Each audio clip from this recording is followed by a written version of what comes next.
Hi friends, flavours of ജാസിൻ്റെ പുതിയൊരു വീഡിയോയിലേക്ക് എല്ലാവർക്കും സ്വാഗതം.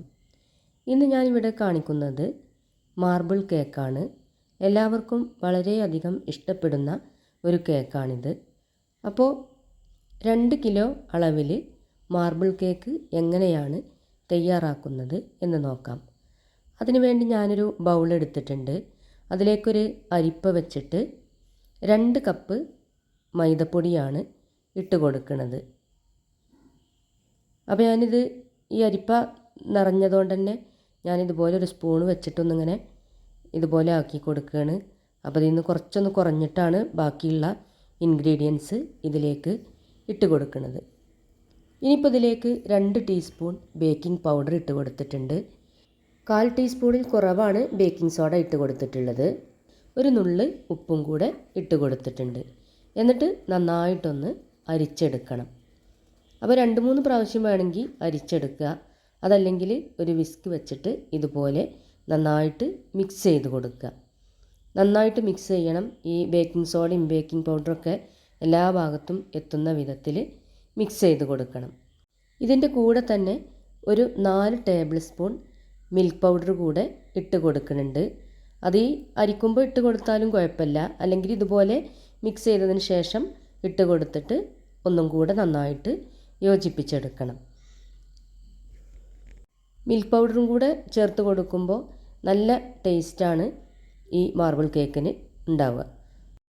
അപ്പോൾ അത് മാറ്റി വെച്ചതിന് ശേഷം ഞാൻ ചെറിയൊരു ബൗൾ എടുത്തിട്ട് അതിലേക്ക് 4 ടേബിൾ സ്പൂൺ കൊക്കോ പൗഡർ ഇട്ട് കൊടുക്കുന്നുണ്ട്. എന്നിട്ട് അതിലേക്ക് 4 ടേബിൾ സ്പൂൺ ഇളം ചൂടുള്ള പാലും കൂടെ ഒഴിച്ച് കൊടുക്കുകയാണ്. എന്നിട്ടിത് നന്നായിട്ടൊന്ന് മിക്സ് ചെയ്ത് മാറ്റി വെക്കണം. മാർബിൾ കേക്ക് 2 കളറായിട്ടാണല്ലോ ഉണ്ടാവുക. ഒന്ന് വാനിലയുടെ ഒരു ഭാഗവും അതേപോലെ തന്നെ ഒന്ന് ചോക്ലേറ്റിൻ്റെ ഒരു ഭാഗവും ഉണ്ടാവും. അപ്പോൾ അതാ ഇതുപോലെ നന്നായിട്ട് മിക്സ് ചെയ്ത് കൊടുക്കുക. ഇളം ചൂടുള്ള പാലാണെങ്കിൽ അത് പെട്ടെന്ന് തന്നെ മിക്സായി കിട്ടും. അപ്പോൾ ഇതുപോലെ നന്നായിട്ട് മിക്സാക്കി എടുക്കണം. ഇനി ഇതിലേക്ക് 1.5 കപ്പ് പൊടിച്ച പഞ്ചസാര എടുത്തിട്ടുണ്ട്. പിന്നെ 6 മുട്ട, പിന്നെ വാനില എസൻസ്, അതേപോലെ തന്നെ 1 കപ്പ് സൺഫ്ലവർ ഓയിൽ. അപ്പോൾ ഞാൻ സ്റ്റാൻഡ് മിക്സറിലേക്ക് ഈ 6 മുട്ടയും പൊട്ടിച്ചൊഴിക്കുകയാണ്. വലിയ മുട്ടയാണെങ്കിൽ 6 എണ്ണം മതി. ചെറുതാണെങ്കിൽ 7 എണ്ണോ അല്ലെങ്കിൽ 8 എണ്ണോ എടുക്കാം. അപ്പോൾ ഞാൻ ഇത് പൊട്ടിച്ചൊഴിച്ചതിന് ശേഷം അതിലേക്ക് 2 ടീസ്പൂൺ വാനില എസൻസ് കൂടെ ഒഴിച്ച് കൊടുക്കുന്നുണ്ട്. എന്നിട്ട് സ്റ്റാൻഡ് മിക്സർ ഓണാക്കിയതിന് ശേഷം ബീറ്റ് ചെയ്ത് കൊടുക്കാം. ആദ്യം ചെറിയ സ്പീഡിലിട്ടിട്ട് ബീറ്റ് ചെയ്തതിന് ശേഷം പിന്നെ അങ്ങനെ കൂട്ടി കൊടുത്താൽ മതി. സ്റ്റാൻഡ് മിക്സറിലാവുമ്പോൾ ഒരേ സ്പീഡിൽ തന്നെ ഒന്നിച്ച് ബീറ്റ് ചെയ്തെടുത്താലും കുഴപ്പമൊന്നും ഇല്ല. ഇനിയിപ്പോൾ ഇതിലേക്ക് കുറേശ്ശെയായിട്ട് പൊടിച്ച പഞ്ചസാര കൂടെ ചേർത്ത് കൊടുക്കുകയാണ്. ഇത് മിക്സ് ചെയ്യുന്നതിൻ്റെ ഇടയിൽ തന്നെ കുറേശ്ശെ ഇട്ട് കൊടുക്കുക. എന്നിട്ട് നന്നായിട്ട് ബീറ്റ് ചെയ്തെടുക്കുക. ഇപ്പോൾ അതിൻ്റെ കളറൊന്ന് ചേഞ്ചായി വന്നിട്ടുണ്ട്. ഞാനതിലേക്ക് 1 കപ്പ് സൺഫ്ലവർ ഓയിൽ ഒഴിച്ച് കൊടുത്തിട്ടുണ്ട്. എന്നിട്ട് ഞാനിത് ഓഫ് ചെയ്ത് കൊടുക്കുകയാണ്. അത് ഒഴിക്കണതോടുകൂടി തന്നെ ഞാൻ സ്റ്റാൻഡ് മിക്സർ ഓഫ് ചെയ്തിട്ടുണ്ട്. ഇനിയിപ്പോൾ ഈ പാത്രത്തിൽ നിന്നും മാറ്റി കൊടുത്തിട്ടുണ്ട്. എന്നിട്ട് ഈ ചോക്ലേറ്റിൻ്റെ മിക്സ് എടുത്ത് വെച്ചതിലേക്ക് കുറച്ച് ബാറ്റർ ഞാൻ ഇട്ട് കൊടുക്കുന്നുണ്ട്. എന്നിട്ട് ഈ ചോക്ലേറ്റിൻ്റെ മിക്സും നന്നായിട്ട് യോജിപ്പിച്ച് കൊടുക്കുക.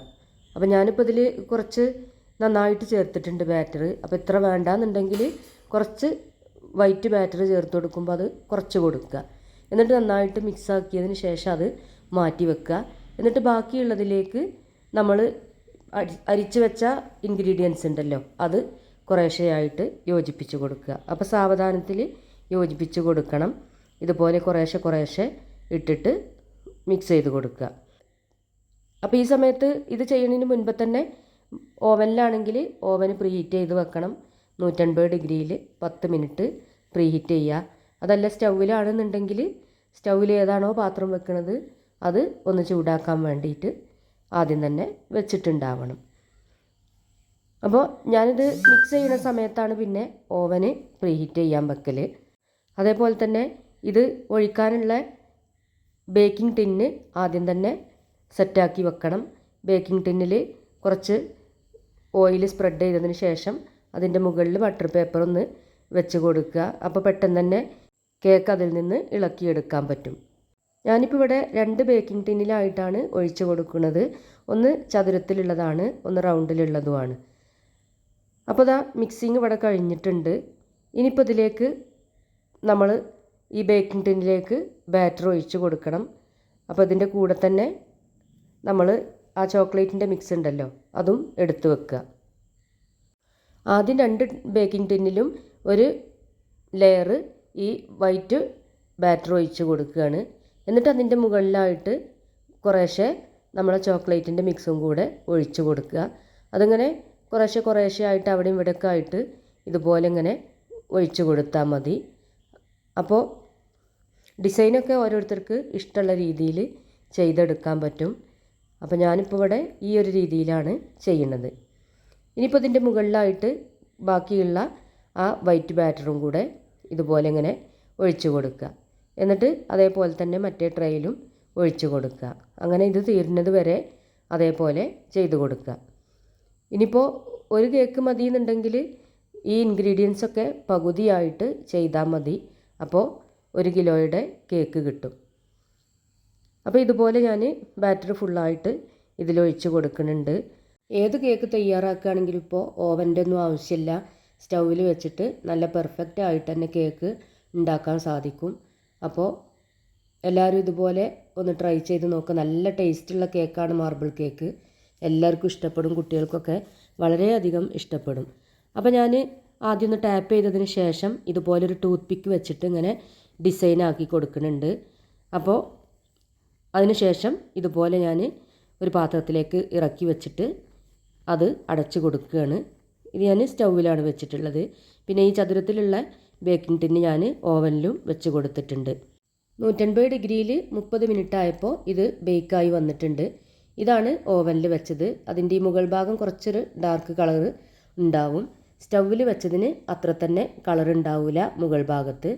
ഉള്ളിലൊക്കെ ഇതേപോലെ തന്നെ കളറ് വൈറ്റ് കളറിൽ തന്നെ കിട്ടുക. പക്ഷേ അതിൻ്റെ മുകൾ ഭാഗം കുറച്ച് ബ്രൗൺ ആയിട്ടാകും ഓവനിൽ വെച്ചതുണ്ടാകുക. കണ്ടില്ലേ, സ്റ്റൗവിൽ വെച്ചതാണെങ്കിലും നല്ല പെർഫെക്റ്റ് ആയിട്ട് കിട്ടിയിട്ടുണ്ട്. അപ്പോൾ ഇനി ഇത് ഒന്ന് തണുത്തതിന് ശേഷമാണ് ഞാനിത് കട്ട് ചെയ്തെടുക്കുന്നത്. അപ്പോൾ നല്ല സോഫ്റ്റ് ആയിട്ടുള്ള മാർബിൾ കേക്കാണ്. നല്ല ടേസ്റ്റ് ഉണ്ടായിരുന്നു ഇത് കഴിക്കാൻ. അപ്പോൾ ഇതുപോലെ ട്രൈ ചെയ്ത് നോക്കിയിട്ടില്ലെങ്കിൽ എല്ലാവരും ഒന്ന് ട്രൈ ചെയ്ത് നോക്കുക. കമൻറ്റ് ബോക്സിൽ ഫീഡ്ബാക്ക് അറിയിക്കാൻ മറക്കരുത്. വീഡിയോ ഇഷ്ടപ്പെട്ടിട്ടുണ്ടെങ്കിൽ ലൈക്ക് ചെയ്യാനും ഷെയർ ചെയ്യാനും മറക്കരുത്. ഫ്ലേവേഴ്സ് ഓഫ് ജാസ് എന്ന ചാനൽ ആദ്യമായിട്ട് കാണുന്നവരാണെങ്കിൽ സബ്സ്ക്രൈബ് ചെയ്യുക. കൂടാതെ തൊട്ടടുത്തുള്ള ബെല്ലൈക്കണിൽ ഓൾ എന്ന ബട്ടൺ പ്രസ് ചെയ്യണം. അപ്പോഴേ ഞാനിടുന്ന പുതിയ വീഡിയോസ് എല്ലാം നിങ്ങൾക്ക് നോട്ടിഫിക്കേഷൻസായി ലഭിക്കുകയുള്ളൂ. വീണ്ടും പുതിയൊരു വീഡിയോയുമായിട്ട് ഞാൻ വരാം ഇൻഷാ അല്ലാഹ്.